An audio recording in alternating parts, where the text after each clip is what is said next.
sur le marché du pétrole, le Brent s'échange autour des 41,50 $. Il y avait eu précédemment pas mal de tendances baissières. Est-ce qu'on peut croire à un rebond et comment réagissent surtout les groupes parapétroliers qui sont très indexés sur le prix du Brent? Oui, on avait eu en fin de semaine dernière, jeudi, une baisse de 3% sur les cours du Brent. Alors WTI suit à peu près la même logique. 4% de perte également sur le pétrole, donc sur le Brent vendredi. Et là, hier, on a eu un beau cœur avec notamment peut-être cette news qu'on a eu autour du Covid de Trump, du président des États-Unis. Donc du coup, là, pour le moment, le pétrole se stabilise. Alors, ça fait déjà un moment qu'il se stabilise. Alors, c'est une fourchette large entre 40 et 46 $, donc sur le Brent. On avait un étau de consolidation la fin de l'été, entre le mois de juillet et le mois d'août. On en était sorti par le bas, donc le pétrole avait quand même bien corrigé effectivement.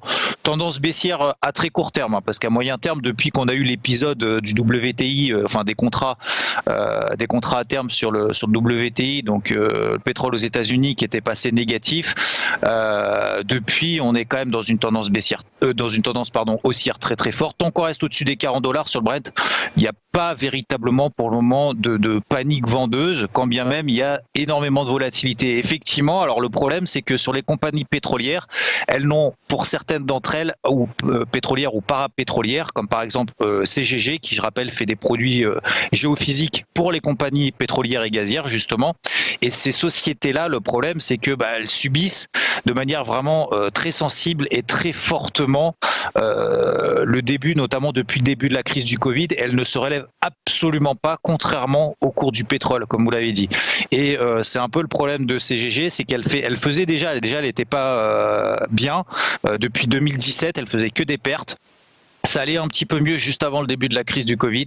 Et là, bim, 2020, c'est chute du chiffre d'affaires, chute nouvelle perte, bien évidemment, estimée pour cette année.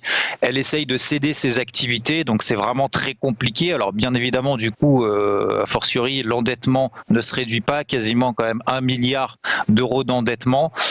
Donc, ça va très, très mal, malgré le fait que les cours du pétrole remontent. Et c'est vrai qu'on entend généralement, et vous faites bien d'ailleurs de faire le parallèle entre les deux, c'est qu'on dit finalement le pétrole remonte, parce que hier il a quand même bien rebondi le pétrole, le pétrole a repris quasiment 6%, et on voit, même si effectivement CGG a pris 8%, ce qui semble énorme, elle est quand même encore dans les abysses, au fond du trou. Elle a perdu 83% de sa valeur depuis le début de l'année, depuis les plus hauts du 13 février, donc c'est quand même énorme. Elle cotait 3 €, elle cote maintenant un petit peu plus de 60 centimes l'action.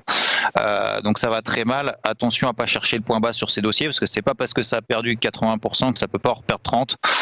D'autant plus qu'on est vraiment dans une Là c'est vraiment l'inverse qu'on a vu d'ailleurs par rapport à Lagardère tout à l'heure, où là on est vraiment dans une spéculation, dans une confiance absolue, parce que il y a des grands noms qui rentrent sur le dossier. Là en l'occurrence CGG, c'est complètement l'inverse. Personne n'en veut, et quand bien même elle prend 9%, ça peut être effectivement sur des spéculations à très très court terme, mais attention à pas s'emballer sur des optiques à long terme là-dessus, parce qu'on est vraiment dans une tendance baissière très très forte.